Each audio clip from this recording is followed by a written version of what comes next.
په نوم د لوی خدای چې بخونکی او مهربان رب دی، مالک د ځمکې اسمانونو دی، راکوونکی موږ له د بې شمېره نعمتونو دی. ډېرو عزتمندو، قدرمندو، مشرانو، همزو لرونو، د لر او بر ډېرو نرانو پښتنو ستړي مه شئ، په خیر علی هر کله راشئ. اوس یو څلور پنځه شاعران راغواړو، یو وړ غوندې مشاعره تاسو ته کوو، بیا به جهاني صاحب راغواړو.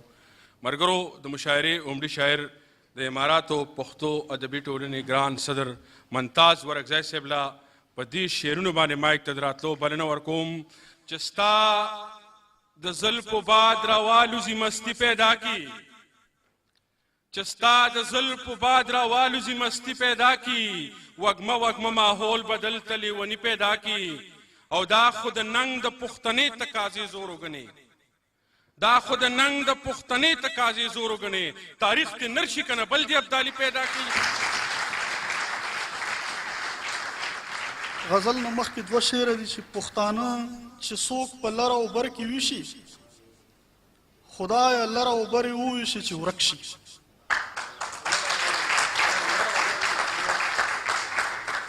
پښتانه چې څوک په لر او بر کې ویشي، خدایه لر او بر یې وویشي چې ورک شي.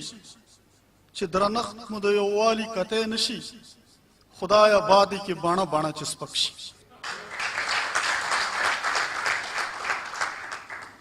د غزل مطلب عرض دی چې غوړېدمه ستا دپاره لکه لاره،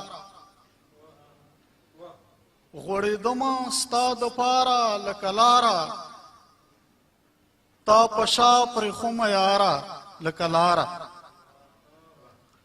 غوړېدمه ستا دپاره لکه لاره، تا په شا پرېښومه یاره لکه لاره.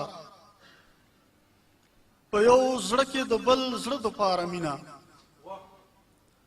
په یو زړه کې د بل زړه دپاره مینه، له یو ښاره تر بل ښاره لکه لاره. غږ به نه کړم که مې څوک په ټټر پښې ږدي، غږ به نه کړم که مې څوک په ټټر پښې ږدي، خو راځم به تر ګلزاره لکه لاره.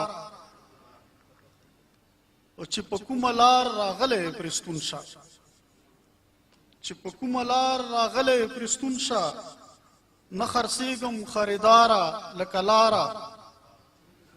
او هر څوک څه ناڅه ویل غواړي ممتازه، خالي نه وي له غباره لکه لاره. ډېره